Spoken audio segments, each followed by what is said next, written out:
అందరికీ నమస్కారం.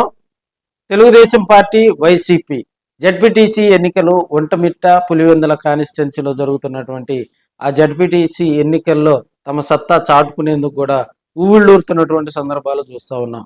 ఎందుకంటే 2024 అధికారం కోల్పోయిన తర్వాత వైసీపీ ఇనాక్టివ్ మోడ్లోకి వెళ్ళిన తర్వాత మళ్ళీ జగన్మోహన్ రెడ్డి గారు కూడా వైసీపీని ఒక గాడిలోకి తీసుకొచ్చి ఏ నియోజకవర్గాల్లో అయితే బలహీనమైనటువంటి లీడర్స్ ఉన్నారో వాళ్ళందరినీ తప్పించి కొత్త లీడర్స్ను కొత్త నాయకత్వాన్ని పోషించి మళ్ళీ యాక్టివ్గా ముందుకు తీసుకెళ్తున్న వేళ మరి పులివెందుల కాన్స్టిట్యున్సీ వైఎస్ఆర్సీపీ కంచుకోట, అదేవిధంగా జగన్మోహన్ రెడ్డి అక్కడ స్థానిక ఎమ్మెల్యే, అదేవిధంగా వైసీపీకి బలమైనటువంటి మరి ఆంధ్రప్రదేశ్ రాష్ట్రంలో బలమైనటువంటి కాన్స్టిట్యున్సీగా కూడా పులివెందుల కాన్స్టిట్యున్సీని చెప్పుకుంటూ ఉంటారు.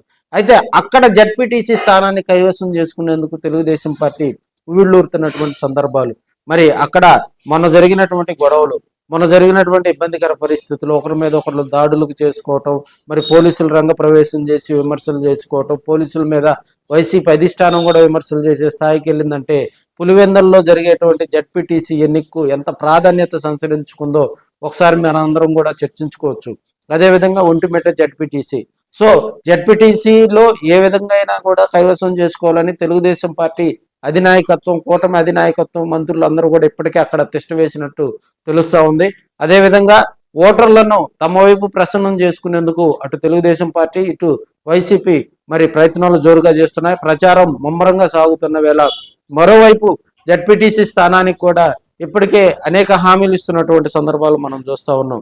ప్రతిష్టాత్మకంగా కూడా పులివెందుల ఒంటిమిట్ట జడ్పీటీసీలను గనక మరి రాబోయే రోజుల్లో కైవసం చేసుకుంటే ఈ రెండు పార్టీలకు అక్కడ ఎంత ఉనికి ఉంటుంది, రాష్ట్రంలో జరిగేటువంటి ఈ రెండు ఎన్నికలను ప్రతిష్టాత్మకంగా కూడా రెండు పార్టీలు స్వీకరిస్తున్నట్టు సమాచారం తెలుస్తూ ఉంది.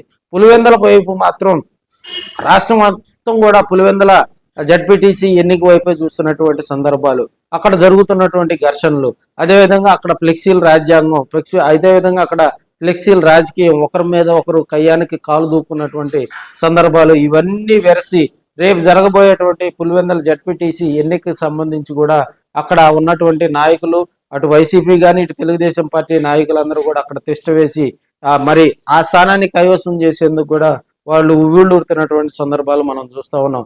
అదేవిధంగా ఒంటిమిట్టలో కూడా కొంతమంది మంత్రులను, అదేవిధంగా వైసీపీలో కొంతమంది అధిష్టానంలో ఉన్నటువంటి కొంతమంది పెద్దలను కూడా పురమాయించి అక్కడ ప్రచారంలో కూడా వారిని అటు ఒంటిమిట్ట ఇటు పులివెందుల్లో కూడా ప్రచారంలో మరింతగా ముందుకు తీసుకెళ్లి అక్కడ వైసీపీ స్థానాలను కైవసం చేసుకునేలాగా కూడా జగన్మోహన్ రెడ్డి తెర వెనుక ప్రయత్నాలు చేస్తూ ఉన్నారు.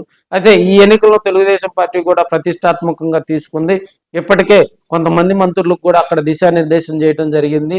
రెండు ఎన్నికల్లో ప్రతిష్టాత్మకంగా కూడా అక్కడ మరి ఓటర్లను కూడా ప్రసన్నం చేసుకొని అక్కడ హామీలు ఇచ్చి రాబోయే రోజుల్లో కూడా మరింతగా రెండు కాన్స్టిట్యున్సీలో తెలుగుదేశం పార్టీ ముందుకు వెళ్లేందుకు కూడా తెర వెనుక ప్రయత్నాలు జరుగుతున్నట్టు ఉంది. అటు తెలుగుదేశం పార్టీ, వైసీపీ నాయకులు, కార్యకర్తలు మరి ఏ పార్టీ గెలుస్తుందో అనే ఆలోచనలో కూడా పడ్డట్టుగా తెలుస్తుంది. ఎందుకంటే రెండు కాన్స్టిట్యున్సీలో ఎవరికి కూడా గెలుపు అంత ఈజీ కాదనేది మనకి తెలుస్తూ ఉంది. మరి తెర వెనుక రాజకీయాలు ఎలా ఉన్నాయో మరి కొన్ని రోజుల్లో కూడా దీనికి సంబంధించి మరి గెలుపు అటా ఇటా అనేది కూడా ప్రజలు, ఓటర్లే డిసైడ్ చేస్తారని మనం తెలియజేసుకోవచ్చు.